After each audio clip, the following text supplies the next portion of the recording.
It reminds me of David Gardner, who's one of the co-founders of the Motley Fool. And many moons ago, he crafted a set of investing rules that have played out with unbelievable success. And specifically, he was the one who brought to my attention that past price appreciation is a good thing. But he also said that you should buy a stock when mainstream financial media is calling it overvalued, which is really anti-intuitive. When we look at the last 5 years, up until today, there's been 41 all-time highs for the S&P 500. If we widen our view a little bit more to 10 years, there's been 86 all-time highs, and over 20 years, there's been 240 all-time highs reached by the S&P 500.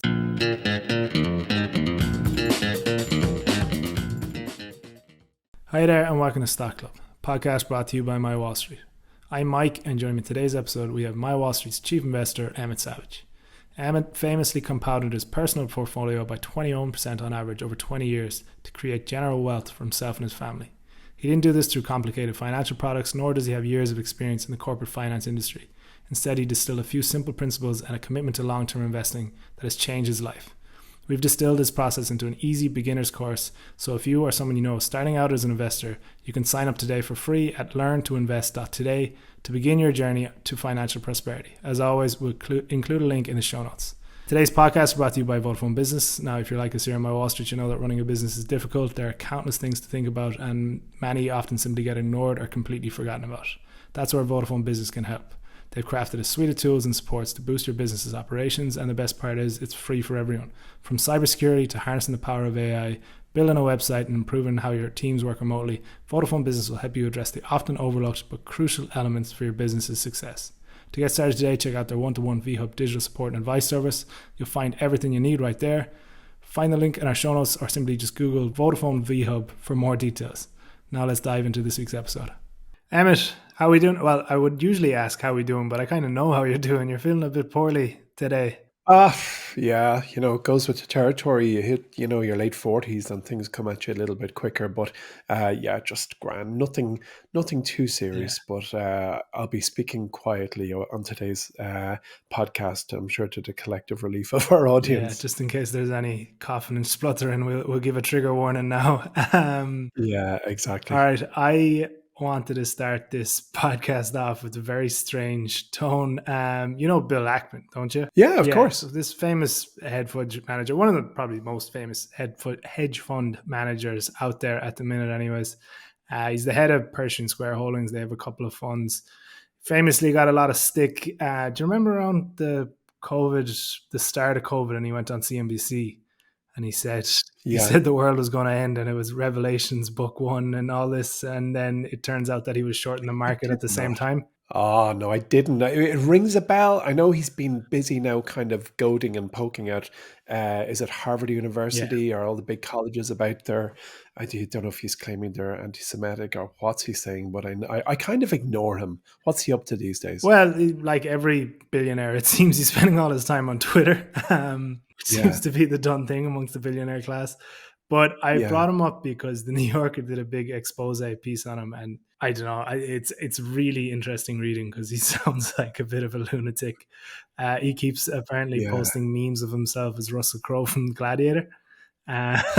He's described Business Insider as the barbarians at the gate. So basically, I'm not going to give the full story, but this big long thing with Harvard came out, and he started going after the former president of Harvard. He wanted her out, and then he found out some like kind of plagiarism stuff, and then Business Insider published stuff about his wife, and now he wants to basically take on plagiarism for every person that's ever touched Business Insider. But sorry, that's not why I brought him up. I brought him up because of the most deranged kind of stuff I've ever heard, but it's funny, especially considering your name. So basically, Bill Ackman has this view that people become their names. So he says, the quote is, I've met people named Hamburger that own McDonald's franchises. and so he's talking to this writer, this interviewer from the New Yorker, whose name is Reeves, but Bill Ackman probably chooses to mishear him on purpose and called him Reed. And he said, "Oh, Reed, like writer, you're a writer." And he finished it with, So my name is Ackman. It's like activist man. Oh, please. No, he's obviously just doing an Elon Musk. He's doing this to shine a spotlight on himself and say, hey, look, I'm eccentric. I've got these little strange quirks and I'm inside one of the gang. Or does he actually believe I it? don't know, but I wanted to bring it up because your second name is obviously Savage, and I don't know Yeah. if this is true. Oh, that's If the hilarious. stars are aligning, how do you think it's going to play out for you? Like traditionally, savage was used to describe a person that was primitive or uncivilized or barbaric, but I consider that offensive and culturally outdated, Mike, and I am offended. But nowadays, especially where you live in Galway, or at least where you hail from, in your neck of the woods, it's used Yeah. admiringly to refer to someone who's really good at something and displays remarkable resilience. So I'll take that one and ignore the original meaning. So yeah, Emmet Savage. Oh, he's a savage man. Yes, I'm happy All with that. right, good stuff. Actually, they finished off the article, which I thought was very good as well. Basically, Pershing Square are about to launch a new fund. Matt Levine wrote about this, Oh, but it's basically aimed more at retail investors than the institutional investors, which would typically invest in hedge funds. So it's going to be like yeah. accessible through your broker. And he's accumulated about 400,000 new Twitter followers through all this. So it could be kind of Oh, a long game yeah, here of, these are I bet. 400,000 potential customers that are Fresh eyeballs. posting Yeah. gladiator memes about me. But yeah, Yeah. I thought the Ackman activist man Is, was a is he personal this? highlight. Yeah, I think he's the CEO of the Howard Hughes Corporation.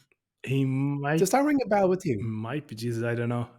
Probably because Yeah, I he think Pershing Square Capital, they either are the majority shareholder or he is was once or is currently the CEO of Howard Hughes, which I suppose kind of is a full circle because, like Howard Hughes himself, the aviator, was a little bit a quirky. He little was, bit. of course, a great innovator.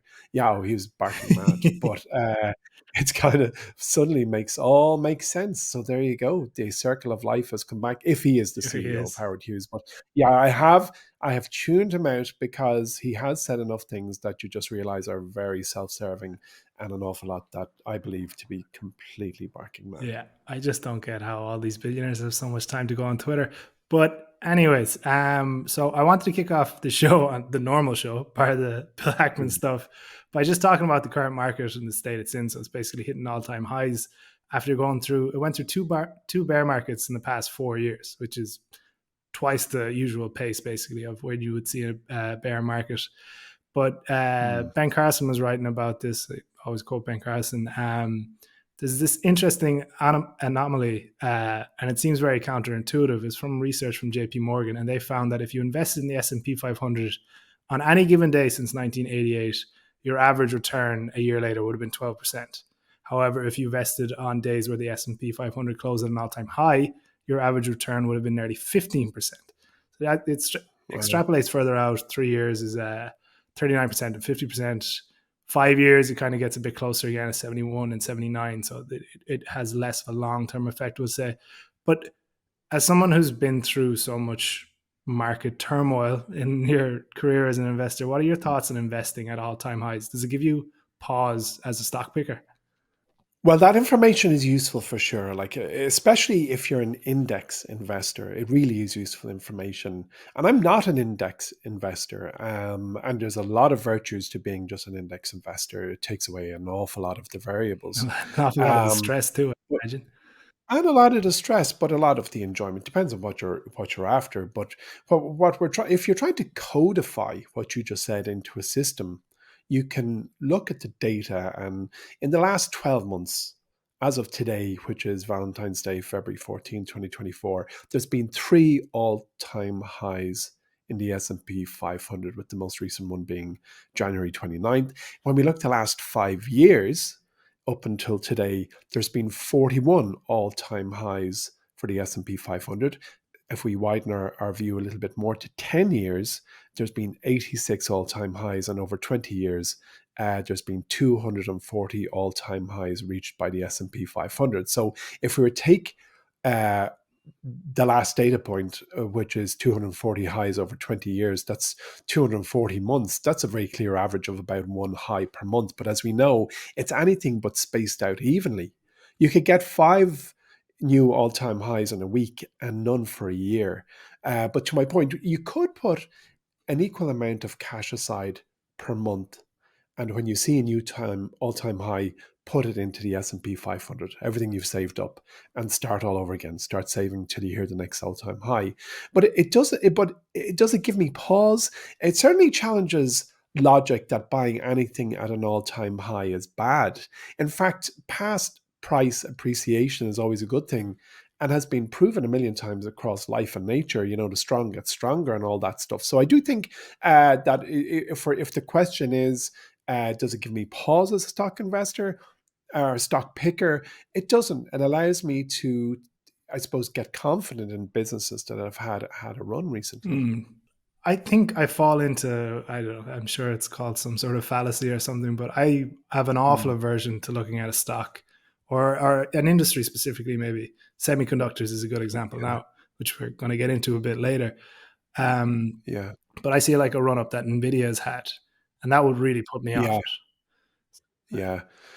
Yeah. I'm with you, Mike. I mean, I have to say, I think of all the investing biases, the one that really drags down me the most is one you described, and it gets a little trickier when you bring it to a single point and you discuss one name, as you just did, Nvidia.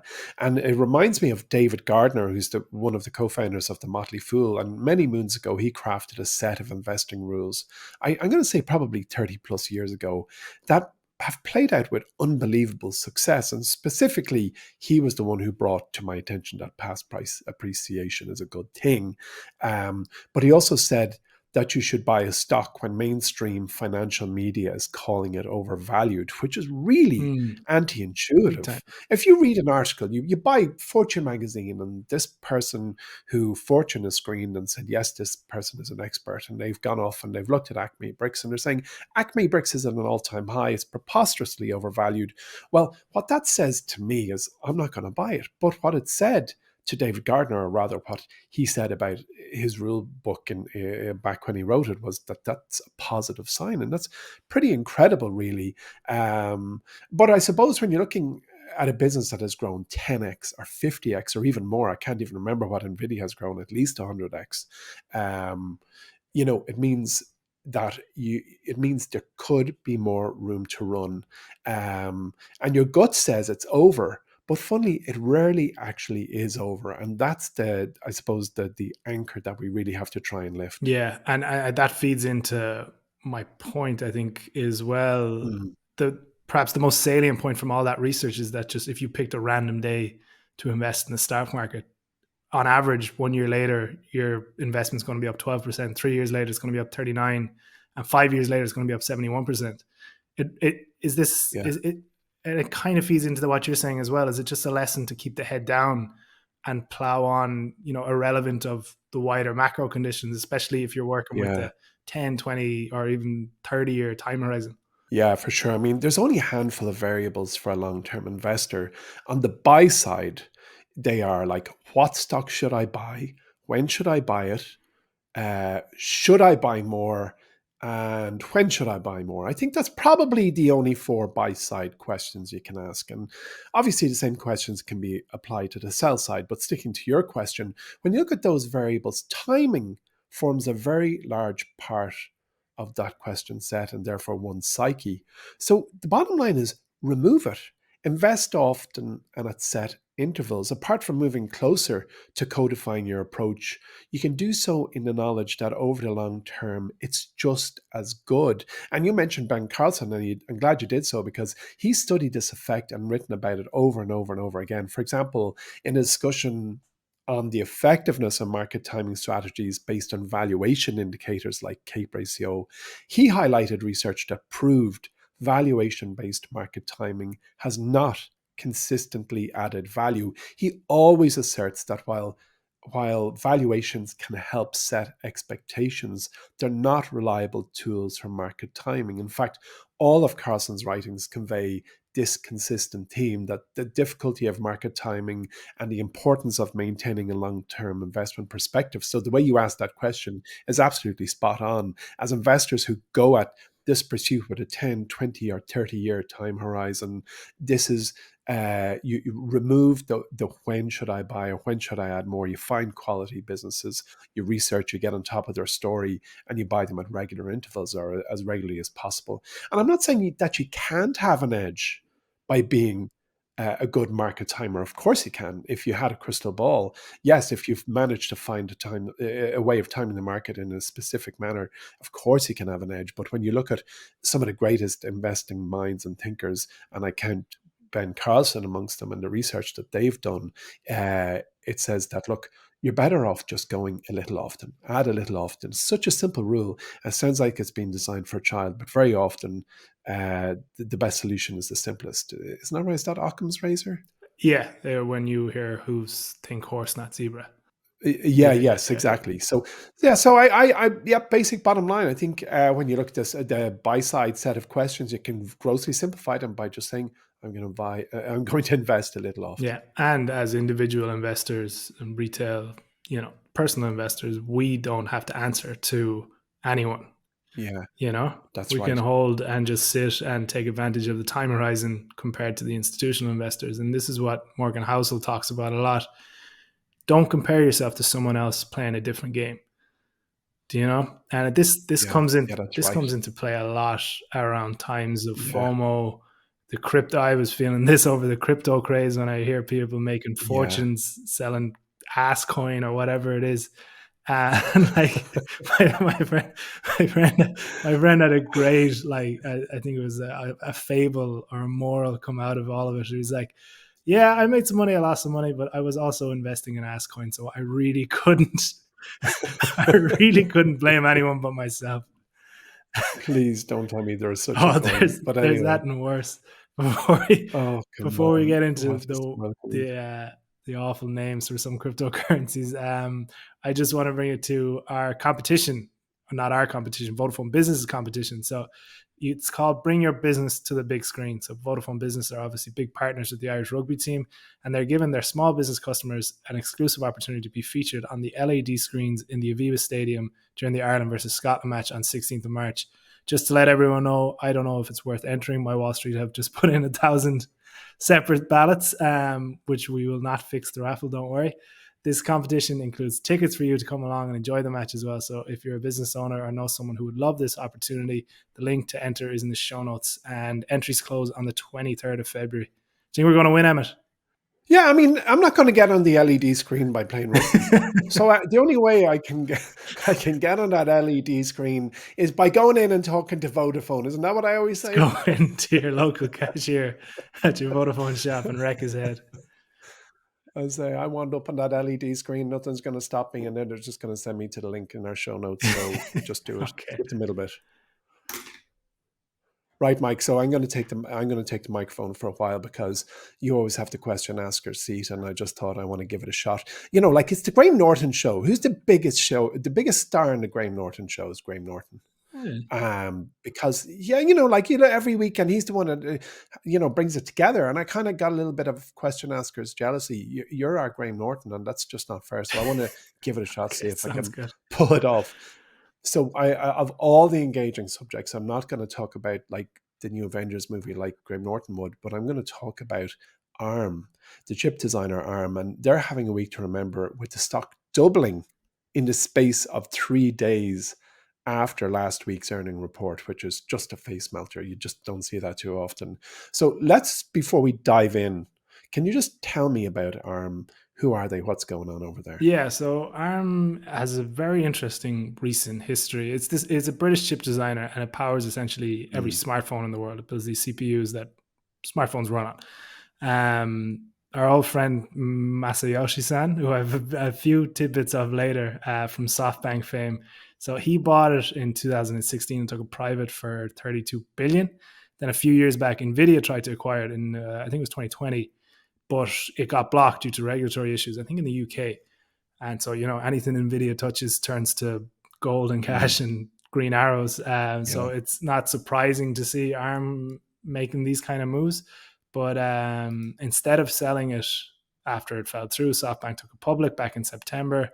And it's one of these really future relevant businesses. It has Guess its gross margin, actually. This is outrageous. I'm going to guess 86%, Mike. 96%. Come on. Yeah.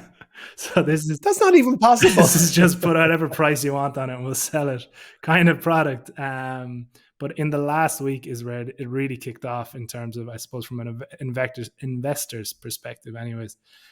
So we talked about last week's earnings report, and it basically just threw it into the middle of the AI hype cycle, I guess.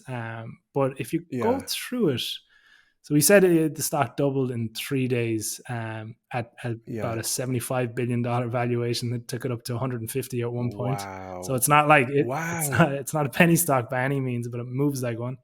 I don't know what it's done today. I haven't been able to check, but the results kind of had me questioning a few things. So I just give you the top line numbers that made 75 billion in market cap in the space of 3 days. So revenue grew 14% year over year to 842 million. 14. Well, that's normal. That's quality growth. It's not outstanding. I think we like to see 20% or more, but 14% we're happy with. Okay, keep going. Operating and net income were both cut in half, 234 million and 87 million respectively.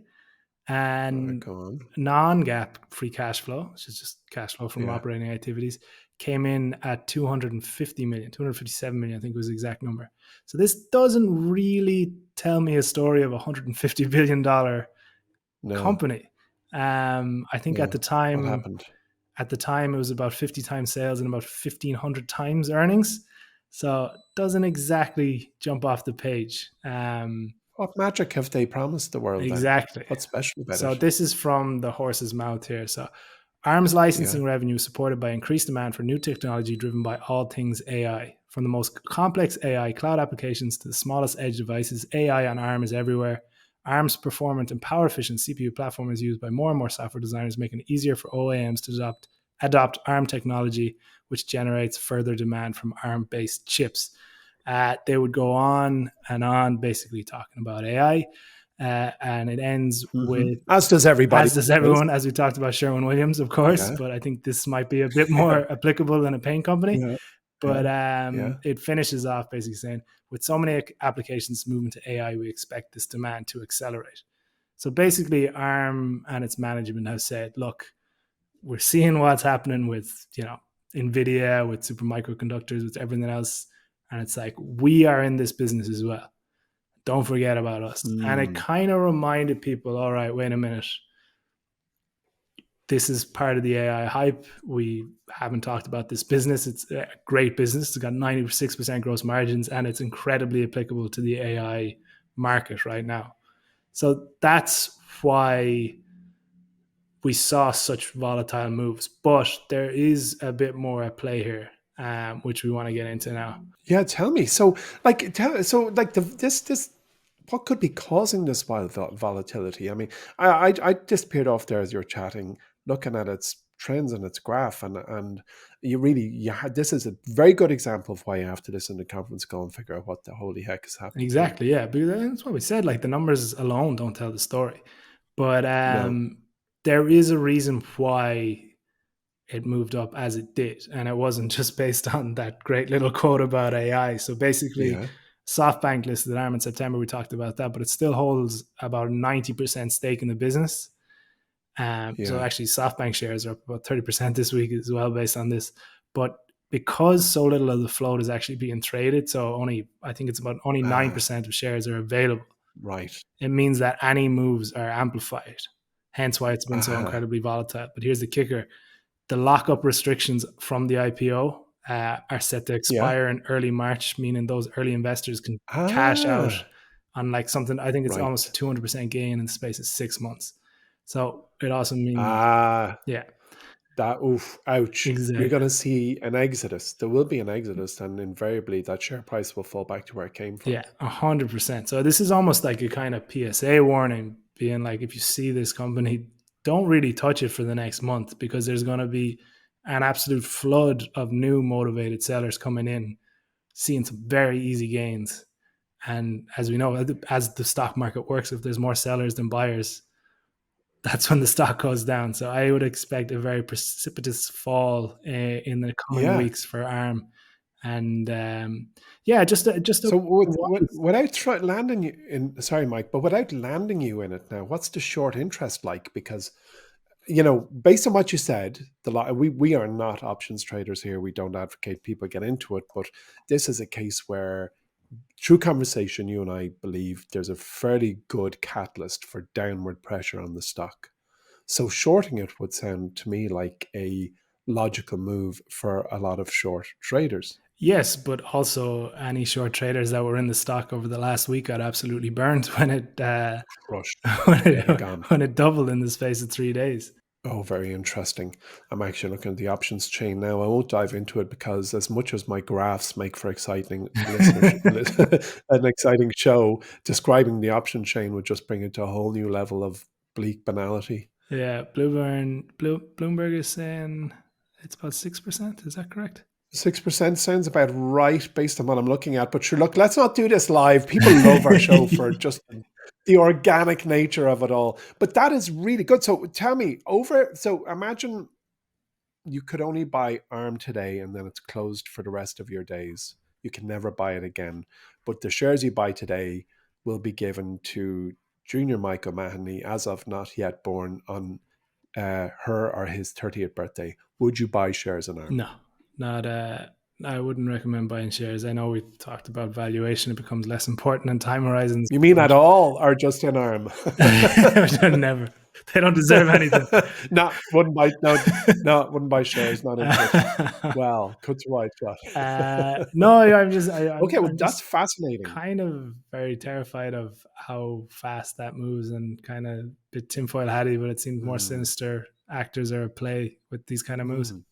Well, a 9% float, it's funny. It's a very good point, and it's an interesting debate because I don't often look at how big is the float or what percentage of the shares are out there in the stock exchange's control or ecosystem, if you will.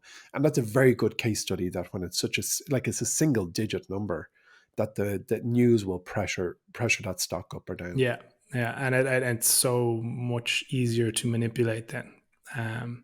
But before we move on, I've got an elevator pitch for you. I just wanted to. Oh, I know. I just want to give you a few stats on Masayoshi's son, the CEO, chief investor of SoftBank, who is one of the more interesting investing characters you'll come across. Oh yeah. So his PowerPoints are for our listeners. Google his PowerPoints. They are his PowerPoint. I wouldn't even say beauty. It's just bizarre. Yeah, alternate reality maybe. But so he's this kind of famous tech investor, but he's probably the most bullish. Would that be correct? In like, if he sees an idea, he backs it and backs it heavily. So I just want to give you a few stats over like the last 20 years about just how much money has he lost and won and gone through his hands is nuts. So in the mid 90s, he invested 1.7 billion into 100 internet firms, including a 30% stake in Yahoo for 100 million. In 2000, he was worth 78 billion at the peak of the dot-com bubble. So that's 24 years ago. He's worth nearly 80 billion. He was the richest person in the world, but only for 3 days. The bubble burst and he lost 99% of his wealth. He also, in 2000, put 20 million into Alibaba for a 34% stake. He sold this pretty much entirely by 2023 and made about 72 billion. So turning 20 million into 72 billion isn't a bad turn. But what he did with that money... He's got something. What he did with that money, he lost 14 billion of it on WeWork. Imagine losing 14 billion in one investment. I lost 14 billion on Upstart after the report last night. It feels like it, God. Anyway, but I know how he feels, but in my own little world. He once owned 5% of Nvidia. He sold it all for 3.6 billion in 2019. That stake would be worth 90 billion now. He bought, and then this is ARM Holdings. He bought it for 32 billion in 2016. And it's sitting at about 130, 140 billion now. So not a bad return there. He's worth, I think, overall about 15 billion at the minute, but apparently that's a very volatile figure, Masayoshi-san's net worth. But just one of those really interesting characters. And I don't know. The fella obviously doesn't mind about losing money since he's lost so much and gained it back. But you know, it's interesting when you look at these billionaires, whether we're talking about Masayoshi, Washi, or we're talking about Bill Ackman, there comes a point where when enough is enough, you're free to do what you want. And I think it was Bill Gates said that there comes a point where after you've made your first, well, fortune, let's say $1 billion, you've taken all the money worries out of yours and the people you care for's life. You've given some back. You've bought all the toys that you can possibly consume. And I think billionaires usually end up with too many toys. And he said at the end of the day, you're standing in line and you're going to get the exact same burger as the guy behind you. And, you know, whatever way he phrased it, whether we're talking about our friend here in SoftBank or whether we're talking about Bill Ackman or whatever, you kind of see behavior where they're basically the value of money takes a different meaning, or the ability to take risk with money has a different edge. And I think that's really what we're seeing there, because as you described, his progress from pretty well off to extremely wealthy, it was one of that story where he just did what he wanted after a certain point in time and continues to do so. Yeah. It's appropriate actually that you're talking about billionaires and their toys for this elevator pitch. Yeah. So go hit me. What have we got? All right. I'm sure as Graham Norton, I was meant to say to you, Mike, have you got an elevator? Okay. You're helping Graham. That's not allowed. Yeah. Mike, have you got an elevator pitch this week? I do, Emmet. I do. Or Graham, whichever you'd like to be called. Oh, interesting. Tell me about it. So I'm going to start with a question. When you hear luxury, when we're talking about stocks, what companies come to mind? LVMH, Ferrari, Aston Martin, blah, blah, blah. LVMH is the kingpin. Okay, well, I'm kind of disappointed you said Ferrari straight away because that's the pitch.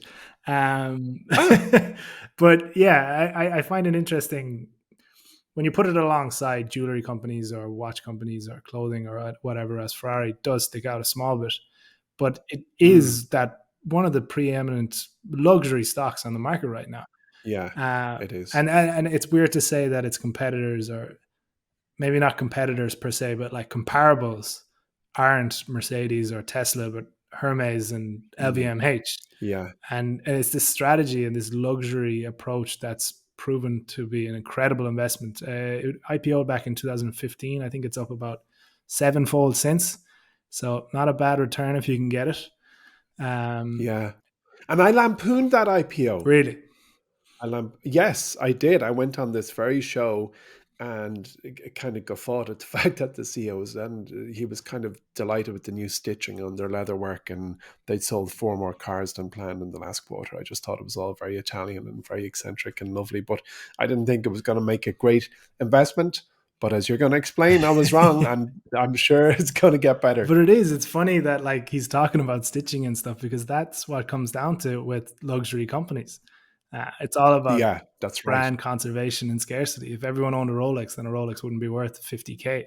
The fact that they're limited in supply adds this scarcity, makes them coveted, and that means Rolex can charge whatever they want. Do you know what I mean? It's not Ferrari's goal to sell 15,000 cars a year, but it's to be this aspirational, almost not even status symbol. I think the quote here from Enzo Ferrari describes it as a dream. It's actually really, I would put it as a brand tagline. I think it's brilliant. So he calls it, this is Enzo Ferrari, the founder of Ferrari back in 1929, I think is when he started the company. But he said, the Ferrari is a dream. People dream of owning this special vehicle, and for most people, it will remain a dream apart from those lucky few. Yeah. So it doesn't scream mass market, like, does it, you know? It doesn't scream we want to sell as many of these as possible. And it's back to that billionaire thing. If you just don't, I'm sure they don't ask the price of anything. You hit a point where if you've got hundreds of millions or indeed billions, if you go in, you want a Ferrari, you just choose the one you want and someone else will look after it. You know, it's just, that's a complete price insensitivity is where you want to be at 100%. when you're producing something. And that makes it like not completely, I won't say, but very impervious to wider macro conditions, because its customers are going to be the 0.001%, makes it a bit recession proof, or at least like recession resistant. And then it ensures steady revenue and earnings growth irrelevant of the economic cycle at hand. And Yeah, then that's because right. of the brand, because of the scarcity, it has huge pricing power. Obviously, the exclusivity and the scarcity we talked about. Unreal margins, 50% gross margins for a car company, which is no joke. Yeah, Return on capital, I think, is about 20% return on invested capital over the past 5 years.